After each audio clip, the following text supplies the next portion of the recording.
کہ اے اہل کتاب اپنے دین میں غلو نہ کیا کرو۔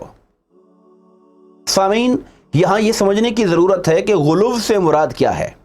غلو کا معنی ہوتا ہے کسی چیز کو اس کی حد سے بڑھانا یا اس کی حد سے کم کرنا، جس کے لیے اردو میں الفاظ استعمال ہوتے ہیں افراط و تفریط کرنا، یعنی کسی چیز کو یا حد سے بڑھا دینا یا اس کا جو ڈیو لیول ہے اس سے نیچے کم کر دینا۔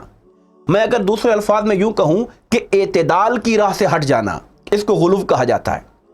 اس کی کئی مثالیں ہیں، جیسے عیسائیوں نے اپنے دین میں اور اپنے عقائد میں غلو یہ کیا کہ حضرت عیسیٰ علیہ السلام جو اللہ کے بندے اور اس کے کلمہ تھے، انہیں اٹھا کے ابن اللہ بنا دیا، اللہ کا بیٹا معاذ اللہ بنا دیا۔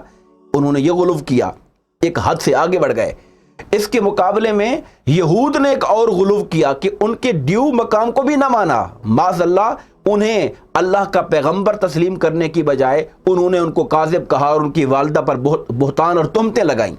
تو وہ ایک انتہا سے آگے بڑھ گئے، یہ ایک انتہا سے ادھر نکل گئے۔ دونوں شکلیں غلو کی ہوتی ہیں۔ یہاں پر یہ بات بھی بطور امت مسلمہ کا ایک فرد ہونے کے اور قرآن مجید کا طالب علم ہونے کے میں آپ تک پہنچانا چاہوں گا کہ جو حکم قرآن پاک میں آتا ہے، اگرچہ اس کے براہ راست مخاطب اہل کتاب ہے، مگر یہ اس کی جو پیغام ہے وہ قیامت تک آنے والے سارے انسانوں کے لیے ہے اور ملت اسلامی اور امت مسلمہ کے لیے بھی ہے۔ ہمیں بھی اپنے اندر جھانک کر دیکھنا ہے کہ کہیں ہمارے اعتقادات میں کہیں غلو تو نہیں ہے، ہمارے اعمال میں کہیں غلو تو نہیں ہے۔ اگر ہم تھوڑا سا ڈیپلی اور گہرائی سے جا کر دیکھیں تو آپ کو نظر آئے گا کہ اسلام ہمیشہ اعتدال کا درس دیتا ہے، اور اعتدال سے ہٹ کر جو چیز ہوتی ہے وہ غلو کہلاتی ہے اور اس کو منع کیا گیا ہے۔ میں اس کی سمپلی مثالیں دینا چاہتا ہوں۔ مثال کے طور پر شریعت اسلامیہ کے اندر کچھ مدارج ہیں، کچھ گریڈز ہیں احکام کے۔ ایک کام وہ ہے جس کا کرنا نہ ضروری ہے نہ کرنا ضروری ہے، نہ کرنے پر ثواب نہ کرنے پر گناہ، اس کو مباح کہتے ہیں، پرمیسیبل ہے۔ اب اگر کوئی شخص ایک ایسا کام جو جائز ہے شرعن، شریعت نہ اس کے کرنے کا حکم دے رہی ہے نہ اسے منع کر رہی ہے، جائز کام ہے، اگر کوئی بندہ اس جائز کام سے کسی کو روکے کہ یہ مت کرو، یہ بھی غلو ہے، اور کوئی اس جائز کام کے بارے میں یہ کہے کہ یہ ضرور کرو، یہ بھی غلو ہے۔ دونوں شکلیں غلو کی ہیں۔ اسی طرح اس سے اوپر چلیں، ایک کام شریعت یہ کہتی ہے کہ یہ مستحب ہے۔ مستحب کی ڈیفینیشن یہ ہوتی ہے کہ اگر کر لیا جائے تو ثواب ہے، اور اگر نہ کیا جائے تو کوئی گناہ نہیں ہے، یعنی کرنے پر ثواب ہے، نہ کرنے پر گناہ کوئی نہیں۔ اب ایسے کام کو اگر کوئی شخص فرض اور واجب کی طرح ٹریٹ کرتا ہو تو یہ بھی شریعت کے اندر غلو کرنا ہے، چونکہ کسی کام کو لازم کرنا یہ اللہ اور اس کے رسول کا حق ہے، اور کوئی بندہ اگر کسی مباح کام کو یا مستحب کام کو لازم کرنے کی کوشش کرے گا یا خلاف اولا کام کو حرام کرنے کی کوشش کرے گا تو گویا وہ دین میں غلو کر رہا ہے اور اللہ اور اس کے رسول کا جو حق ہے اس کو چھیننے کی کوشش کر رہا ہے۔ میں نے ایک اصولی بات کہہ دی ہے، آپ کو زندگی میں بہت سے معاملات نظر آئیں گے، میں ان چیزوں کا نام نہیں لینا پسند کر رہا، مگر آپ کو بہت سے معاملات نظر آئیں گے جہاں ہم امت مسلمہ اور ہمارا جو طبقہ ہے علماء کہلانے والے، وہ بہت سے ایسے امور پر غلو کا شکار ہوتے ہیں اور عمل اور رد عمل کی شکل میں ہمارے معاملات اعتدال کی راہ سے ہٹ جاتے ہیں۔ میں اگر اس کی ایک اور مثال دینا چاہوں، عبادت کے اندر آپ دیکھیے، عبادت اللہ تعالیٰ کی ہے، مگر عبادت کی ایسی شکل کہ ساری دنیا کو چھوڑ دیا جائے اور رہبانیت اختیار کر لی جائے، یہ غلو اللہ اور اس کے رسول کو پسند نہیں ہے۔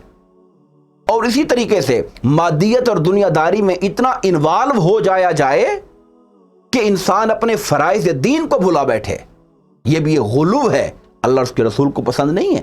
سورہ نساء کے بعد آگے اسی پارہ 6 کے اندر سورہ المائدہ کا آغاز ہوتا ہے۔ المائدہ کا لفظی معنی دسترخوان ہوتا ہے، چونکہ آگے جا کر اسی صورت کے اندر حضرت عیسیٰ علیہ السلام کی امت پر حضرت عیسیٰ علیہ السلام کی دعا کے نتیجے میں اترنے والے ایک کھانے کے دسترخوان کا ذکر ہے، اس لیے اس کا نام وہاں سے لے کر مائدہ رکھ دیا گیا۔ سورہ المائدہ کی ابتدا اس بات سے ہو رہی ہے، اس حکم سے ہو رہی ہے کہ ہر ایسا کام، جائز کام جس پر انسان کوئی عہد کر لے، کوئی عقد کر لے، پختہ بات کر لے، تو اس عہد کو پورا کرنا لازم ہے۔ وہ عہد خواہ انسان کا انسان کے ساتھ ہو بنیادی شرط یہ ہے کہ وہ کام جائز ہونا چاہیے، کسی ناجائز کام پر عہد کو توڑنا ضروری ہے۔ جائز کام پر جو عہد ہوگا اس کو نبھانا اور اس کو مکمل کرنا، خواہ وہ انسان کا انسان کے ساتھ ہو، خواہ انسان کا اپنے رب کے ساتھ ہو، اس کو پورا کرنا لازم ہے۔ ہماری بدقسمتی یہ بھی ہے کہ ہمیں یہاں تک سننے کو مل جاتا ہے کہ جناب ہم نے جو وعدہ کیا تھا وہ کوئی قرآن و حدیث تھوڑی تھا، حالانکہ یہی قرآن و حدیث ہی ہے جو ہمیں وعدوں کی پابندی کرنے کا حکم دیتا ہے۔ اور ان العہد کان مسئولا، بے شک وعدے پورے کیا کرو، وعدوں کے بارے میں پوچھ گچھ کی جائے گی، یہ حکم قرآنی ہے۔ اس کے بعد ایک بڑا ہی انسانیت کی رہنمائی کے لیے اور باہمی تعلقات کے استوار رکھنے کے لیے اللہ نے ایک انتہائی اہم اصول دیا۔ فرمایا وَتَعَاوَنُوا عَلَى الْبِرِّ وَالتَّقْوَىٰ، کہ لوگوں نیکی اور تقوی کے کام میں ایک دوسرے سے تعاون کیا کرو، یعنی ہمارے آپس میں تعلقات کی بنیاد اور ہمارا کوپریشن اس بیس پر ہو کہ جو مجھ سے کام تعاون مانگا جا رہا ہے اگر اس کا تعلق نیکی کے ساتھ ہو، تقوی کے ساتھ ہو، خوف خدا کے ساتھ ہو، ہمیں آگے بڑھ کر کوپریٹ کرنا چاہیے۔ اور اگر کسی ایسے کام پر ہماری مدد مانگی جا رہی ہے جو کام ولا تعاونوا علی الاثم والعدوان، جو گناہ کا کام ہے، جو زیادتی کا کام ہے، جو اللہ کی نافرمانی کا کام ہے، اس پر کوئی کوپریشن نہیں ہونی چاہیے۔ ہمیں اپنی زندگی میں اپنے دوستوں، اپنے ساتھیوں اور معاشرے کے افراد کے ساتھ کوپریٹ کرتے ہوئے اور ڈیل کرتے ہوئے اس اصول کو پیش نظر رکھنا چاہیے کہ ہم سے جو مطالبہ کیا جا رہا ہے اس کا تعلق نیکی کے ساتھ ہے یا گناہ کے ساتھ ہے۔ اس کے بعد اللہ رب العزت نے انسانی جسم کی، بدن کی جو طہارت کے معاملات ہیں اس کا ذکر کیا، وضو کا ذکر آیا، اور وضو کے جو 4 بنیادی فرائض ہیں اللہ پاک نے ان کا ذکر کیا۔ فرمایا جب تم نماز پڑھنے کا ارادہ کرو تمہیں چاہیے کہ تم اپنے منہ کو دھو لیا کرو، اپنے بازوں کو کوہنیوں سمیت دھو لیا کرو، اپنے سر کے کچھ حصے کا مسح کر لیا کرو، اپنے پاؤں کو دھو لیا کرو۔ یہ 4 بنیادی فرائض ہیں۔ پھر اس کے علاوہ جو باقی چیزیں ہیں ان کا ذکر سنت اور حدیث کے اندر آتا ہے۔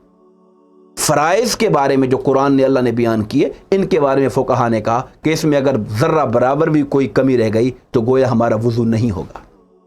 اسی طرح اللہ رب العزت نے غسل کو بھی احکام ذکر کیے کہ اگر انسان پر غسل کا واجب ہو جاتا ہے، خواہ وہ ازدواجی تعلقات کی وجہ سے، خواہ وہ انسانی ایک فطرت ہے، رات کو سوتا ہے، کوئی ایسی شکل بن جاتی ہے، غسل واجب ہو جاتا ہے، اس شکل میں خواتین کے اپنے ایام ہوتے ہیں یا بچے کی تخلیق کے بعد حیض و نفاس کے معاملات ہیں، ان ساری شکلوں میں غسل واجب ہے۔ اور غسل واجب کی 2 چیزوں کو فرائض کا بیان شریعت کے اندر آیا۔ سب سے پہلی چیز جو اس کے غسل کے فرائض میں سے 3 چیزیں، سب سے پہلی چیز یہ ہے کہ انسان اپنے منہ کے اندر کلی کرتا ہے، بلکہ کلی تو وضو کے ساتھ ہے، اس کو ذرا اور گہرائی کے ساتھ غرارہ کیا جاتا ہے۔ دوسری چیز یہ ہے کہ ناک میں پانی ڈالنا اور اسے بھی تھوڑا کھینچ کر ناک کی نرم ہڈی تک لے جانا۔ اور تیسری چیز ہوتی ہے اپنے پورے بدن کو پانی کے ساتھ تر کرنا۔ یہ 3 وہ ہیں جو فرائض میں شامل ہیں، وضو کے غسل کے بنیادی فرائض میں شامل ہیں۔ اس کے علاوہ جو باقی چیزیں ہیں وہ سنت کے اندر شامل ہیں۔ پھر اللہ رب العزت نے یہاں ایک اور احسان کا ذکر فرمایا، وہ یہ کہ اگر تم لوگوں کو پانی میسر نہ ہو، یا اگر پانی میسر بھی ہے مگر ہمارے اندر پانی کو استعمال کرنے کی قدرت نہیں ہے، بیماری کی وجہ سے یا دشمن کا خوف ہے، پانی باہر ہے، ہم جاتے ہیں تو ہماری جان کو خطرہ ہے، ان ساری صورتوں میں وضو اور غسل دونوں کے لیے اللہ رب العزت نے تیمم کرنے کی اجازت دی۔ تیمم کسے کہتے ہیں؟ مختصراً یہ ہے کہ انسان مٹی یا مٹی کی جنس کی کسی چیز کے اوپر اپنے دونوں ہاتھ مارتا ہے اور زائد مٹی کو اپنے انگوٹھوں سے جھاڑ کر پہلے برلے پر اپنے ایک بازو کو کور کرتا ہے، پھر دوسرے بازو کو کور کرتا ہے، پھر دوبارہ مٹی پہ ہاتھ مارتا ہے اور پھر زائد کو جھاڑ کر اپنے چہرے کو کر لیتا ہے، پوری طرح مس کر لیتا ہے۔ اس سے تیمم ہو جاتا ہے۔ اور اگر انسان بے وضو تھا یا غسل واجب تھا تو دونوں شکلوں میں اس کو پاکی مل جاتی ہے اس وقت تک جب تک اسے پانی دستیاب نہ ہو جائے۔ یہ اللہ پاک کی عظیم رحمت ہے جو اللہ پاک نے ہمارے نبی کریم حضور علیہ الصلوۃ والسلام کی برکت سے امت مسلمہ کو عطا فرمائی۔ اور پھر سورہ مائدہ کے اندر اگلا حکم یہ دیا، اور بڑا اہم حکم ہے جس کی طرف میں متوجہ کرنا چاہتا ہوں آج اپنے مسلمان بھائیوں کو، بہنوں کو۔ ارشاد فرمایا کہ تم لوگ ہمیشہ انصاف کی گواہی کے ساتھ کھڑے ہو۔ ہمارے آج معاشرے میں جو تباہی پیدا ہو رہی ہے وہ یہ ہے کہ ہم لوگ اپنے مفادات رشتہ داریاں اور برادریوں کو ترجیح دیتے ہیں۔ اس کے برعکس ہم حق کے ساتھ کھڑے نہیں ہوتے۔ اس حق کے ساتھ کھڑے نہ ہونے کی وجہ سے معاشرے کے اندر ظلم بپا ہوا ہے، لوگوں کو ان کا حق نہیں مل رہا ہے، میرٹ ختم ہو چکا ہے۔ اللہ پاک نے فرمایا لا یجرمنکم شنآن قوم الی اللہ تعدلوا، لوگوں عام غیر جانبدار آدمی کی بات تو چھوڑ دو، اگر کوئی تمہارا دشمن ہی کیوں نہیں ہے مگر انصاف کے معاملے میں اس کی دشمنی تمہیں حق بات کی گواہی دینے سے نہ روکے اور انصاف کرنے سے نہ روکے۔ ہمیں اس پر غور کرنے کی ضرورت ہے کہ ہمارا حال اور ہماری زندگی کے معاملات کیسے چل رہے ہیں۔ اور سورہ مائدہ میں 6 پارے کے حوالے سے آخری بات اللہ پاک نے فرمایا کہ ہم نے بنی اسرائیل پر یہ بات لکھی تھی، اور جو قرآن مجید میں حکم آتا ہے اور آگے منع نہ کیا گیا ہو وہ آگے پوری انسانیت اور امت مسلمہ کے لیے لازم ہوتی ہے۔ فرمایا من قتل نفسا بغیر نفس، جس نے کسی جان کو ناحق قتل کیا، فکأنما قتل الناس جميعا، گویا اس نے پوری انسانیت کو قتل کر دیا۔ اور اسی طرح ومن احیاہا، اور جس نے کسی جان کی زندگی کا سامان پیدا کیا، اس کی زندگی بچانے کے لیے اپنا رول پیدا کیا، گویا اس نے پوری انسانیت کو بچا لیا۔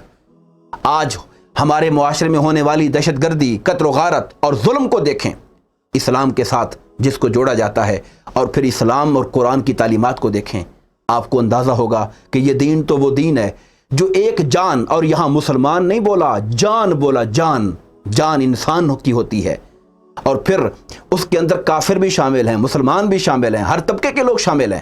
کسی جان کو ناحق قتل کرنے کو اللہ رب العزت پوری انسانیت کا قتل قرار دے رہے ہیں۔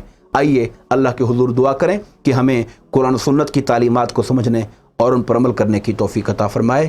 آمین۔ وما علینا الا البلاغ المبین۔